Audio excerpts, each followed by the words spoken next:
Mas detalyadong CCTV footage nakuha sa hallway ng 22nd floor ng City Grand Garden Hotel sa Makati City noong gabi ng December 31.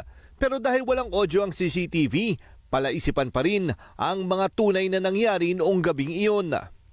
Sa pagharap ng mga respondents sa media, detalyadong ikinuwento ni Romel Galido, JP De La Serna, Valentine Rosales at Clark Rapinan ang kanilang nalalaman sa mga huling sandali sa buhay ni Christine. Kinumpirma nila na 11 sila sa kwartong 2209 kasama si Christine at lumipat sila sa katabing room na 2207 dahil may kakilala rin sila doon. Kasi before the New Year Eve started, nag-gate crash kami sa kabilang room kasi may kasama kami na may friends sa kabilang room, so pinakilala niya kami. 2:50 a.m. nang lumabas si Christine sa room 2209 kasama ang isang lalaki para pumunta sa room 2207 at makalipas ang 2 minuto, bumalik din sila sa room 2209.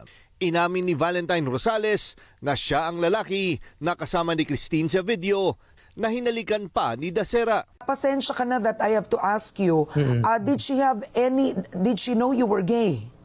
Yes, she knows. Okay, so when she tried to kiss you, was she tipsy? What was her condition? She was tipsy, but she's not yet drunk, but she was a bit tipsy. Oo. So parang tipsy, she tried to kiss you, you slightly pushed her away, and then what happened after? Then after we went inside the room, I told her that let's just stay here because we are not familiar with the people. We're not very close or not familiar with those on the other room. 3:15 a.m. Luwabas sa room 2209 si Christine at pumunta sa room 2207. Makalipas ang ilang minuto, isang lalaki mula sa room 2207 ang pumunta sa 2209. Ayon kay JP De La Serna, pinapasundo sa kanila si Christine. Sa video, binubuhat pa siya ni JP. The other instances that Tin went to room 2207 is because nagiging makulit na siya and she's drunk. But I just want to clarify everything na nakasama ako sa video. Doon po sa video, nang away po si Tin sa room 2207 and that time I'm the one who picked her up. 4:39 a.m. Lumabas ng room 2209 si Christine kasama si Valentine at pumunta sa room 2207. Doon umano nagsimulang magsuka si Christine. By 4 a.m., we're still in the room and we're having party, we're chatting, yung normal na nagkakantahan, nagkukwentuhan. And then, by that time, I know, nawala pa si Tin. Nawala pa siya. Tapos, nag-CR ako, kaso yung CR namin may suka. So, lumipat ako sa kabilang room para sa 2207. 2207 Okay. para maki-CR. Oo. And then, pagka punta ko doon, sabi sa akin ng isang tao doon, actually, pinapainom pa nga nila kami bago maki-CR eh. Parang, inom ka muna bago maki-CR, ganyan. Tapos, and then sabi niya sa akin, quote and quote, "Ko yung friend nyo nagsuka." 6:23 a.m. Kinarga pa ni Valentine pabalik sa room 2209 si Christine. Yung pagbuhat nyo kay Christine, nakita sa CCTV na buhat-buhat na siya, yun yung pagkatapos siya nagsuka sa 2207 at isang beses lang yon, correct? Yes. Okay.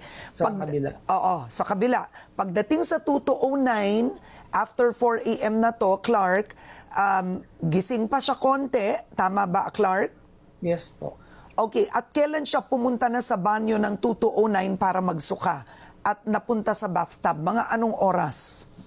6 na po yun. Mga 6:15, 6:20, 6:30. At that time po, ang nangyayari na lang po is, suka na po siya ng suka.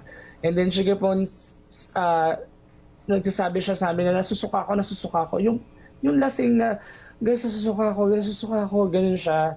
And then yun, as a friend kami, ina-assist namin siya, what do you need? Water, anong gusto mo, ganyan. So, ina-assist namin siya. Ayon naman kay Romel Galido, alas 10 ng umaga, nakita pa niya sa bathtub si Christine pero parang hirap huminga. Nakita ko si Tin, humihinga pa. 10 a.m. Gumaganon pa. Okay. Yes, and then, pero nakapikit lang siya, and then, hindi siya nagsasalita. And then sabi ko, Tin, tara na, mag-anon tayo, lipat ka na doon. Then sabi niya, nag-move, yung kamay niya, sa tiyan niya, and then nag-move, gumanon. So akala ko, pinapaalis niya ako. Sabi niya, I think comfortable na siya sa lugar na yon. Then sabi ko, okay, sige, dyan ka na muna, mamaya kita ulit gisingin. Then sabi ko, then kumuha ko ng blanket, and then kinumutan ko si Christine. Alas 12 ng tanghali nang makita umano ni Romel na masama na ang lagay ni Christine sa bathtub. 12:23 p.m. tumawag na sila ng responde sa hotel management. Pagdating ng 12, bumalik na naman ako ng CR para na-check si Christine at sabihan na umuwi na tayo kasi may work pa ako, sabi ko. And then, doon ko na napansin na hindi na siya humihinga, wala siyang check pulse niya, wala, breathing niya, wala. And then yung lips niya parang purplish, I don't know, purplish or parang ganun kulay. The dark na yung ano niya. Pero still, medyo parang warm pa rin naman siya talaga pag hinawakan mo. So, ayun, ginising ko na sila lahat, nagpanik na ako, ginising ko na sila lahat, and then nagpatulong ako, ilagay si Christine ilabas si Christine doon sa bathtub, and then started CPR, and then call assistance from the hotel, call ambulance. 12:27 p.m. dumating ang wheelchair para kay Christine. Yung medic staff po kasi, they did not perform any CPR. Kumuha lang sila ng wheelchair. Okay. Di ba pumunta sila, wala pa silang equipment. They said babalik sila. While they were umalis sila, sini-CPR siya nila Gigo and ni Rom and ni Clark.